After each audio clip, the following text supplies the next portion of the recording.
WBMSC অর্থাৎ West Bengal মাদ্রাসা service কমিশনের তরফ থেকে নতুন নিয়োগের বিজ্ঞপ্তি প্রকাশিত করা হয়েছে।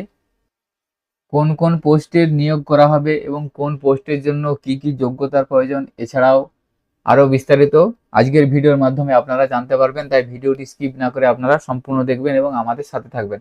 তো আপনারা এখন রিক্রুটমেন্ট নোটিশটি দেখতে পাচ্ছেন। এখানে ওয়েস্ট বেঙ্গল মাদ্রাসা সার্ভিস কমিশনের তরফ থেকে 10/3/2026 তারিখে একটি রিক্রুটমেন্টের নোটিশ প্রকাশিত করা হয়েছে। এখানে নিয়োগ করা হবে। এখানে দেখুন বলা আছে headmaster, headmistress, superintendent, non teaching স্টাফের ক্ষেত্রে ক্লারিক্যাল এবং লাইব্রেরিয়ান পোস্টের জন্য নিয়োগ করা হবে।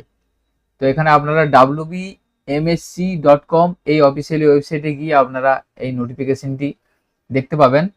এখনো ফুল নোটিফিকেশন প্রকাশিত করা হয়নি। তো এখানে বলা আছে detail information regarding eligible criteria, application procedure, examination schedule etcetera will be published on official website of the commission in due course. অর্থাৎ এই রিক্রুটমেন্টের যে কি কি যোগ্যতা আছে এবং আবেদনের কি প্রসেস আছে এবং পরীক্ষার কি শিডিউল আছে, সমস্ত বিস্তারিত এখনো জানানো হয়নি। এই অফিসিয়ালি ওয়েবসাইটে পরবর্তী সময় জানানো হবে। সেজন্য বলা আছে আপনারা যে www.wbmsc.com এই ওয়েবসাইটটি রেগুলার বেসিসে ফলো করার কথা বলা হয়েছে। অর্থাৎ প্রতিনিয়ত এই ওয়েবসাইটকে ফলো করার জন্য বলা হয়েছে। পরবর্তীতে আরও ডিটেলসে বা ফুল নোটিফিকেশন প্রকাশিত করা হবে এবং আপনারা আমাদের চ্যানেলটিকে সাবস্ক্রাইব করে রাখবেন ও পাশে থাকা বেল আইকন প্রেস করবেন। আমাদের চ্যানেলের মাধ্যমে আমরা আরও ফুল নোটিফিকেশন প্রকাশিত হলে সেটা আমাদের চ্যানেলের মাধ্যমে ভিডিওর মাধ্যমে আমরা জানিয়ে দেবো।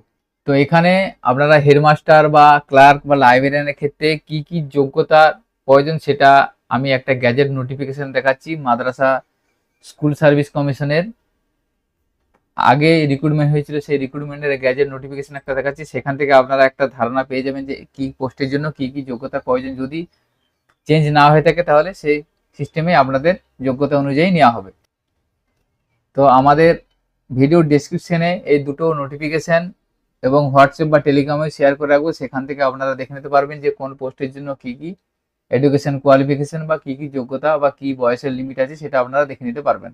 হেডমাস্টারের ক্ষেত্রে up to 55 years age limit আছে এবং সুপ্রিনটেন্ডেন্টের ক্ষেত্রে আপনারা up to 55 years age limit আছে।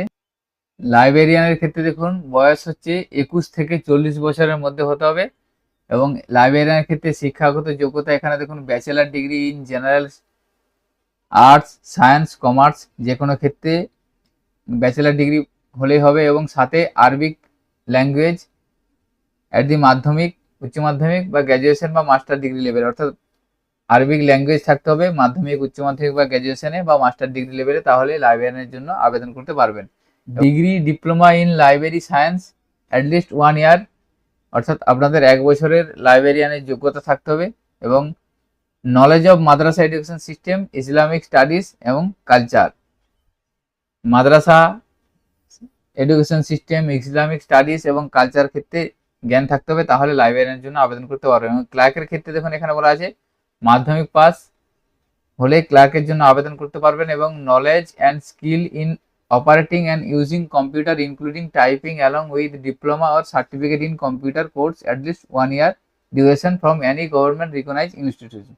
অর্থাৎ এই ক্লার্কের ক্ষেত্রে কম্পিউটারের সম্পর্কে ধারণা থাকতে হবে এবং টাইপিং থাকতে হবে, সাথে 1 বছরের ডিপ্লোমা সার্টিফিকেট থাকতে হবে যে কোনো সরকারি শিক্ষা প্রতিষ্ঠান থেকে, তাহলে ক্লার্কের জন্য আবেদন করতে পারবেন। এবং 18 থেকে 40 বছরের মধ্যে বয়স হতে হবে এবং knowledge of Madrasa education system, Islamic studies এবং অ্যান্ড কালচার, এবং অর্থাৎ মাদ্রাসা এডুকেশন সিস্টেম, ইসলামিক স্টাডিজ এবং কালচার সম্পর্কে ধারণা থাকতে হবে, তাহলে আপনারা ক্লারিক্যাল পোস্টের জন্য আবেদন করতে পারবেন। তো এটা পূর্ববর্তী রিক্রুটমেন্টের গ্যাজেট নোটিফিকেশন। যদি পরিবর্তন না হয়ে থাকে তাহলে এই যোগ্যতাতে আবেদন করতে পারবেন। এবং এবছর যে 2026-এ যে রিক্রুটমেন্ট হবে সেটার ফুল নোটিফিকেশন বা ফুল বিজ্ঞপ্তি এখনো প্রকাশিত হয়নি। পরবর্তী সময় ওয়েবসাইটে প্রকাশিত হবে, আপনাদের ওয়েবসাইট ফলো করতে হবে। তো আজকের ভিডিওতে এই ইনফরমেশনটি আপনাদের সাথে শেয়ার করার ছিল।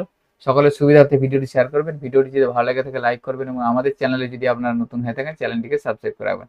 সকলে ভালো থাকবেন, সুস্থ থাকবেন, ধন্যবাদ।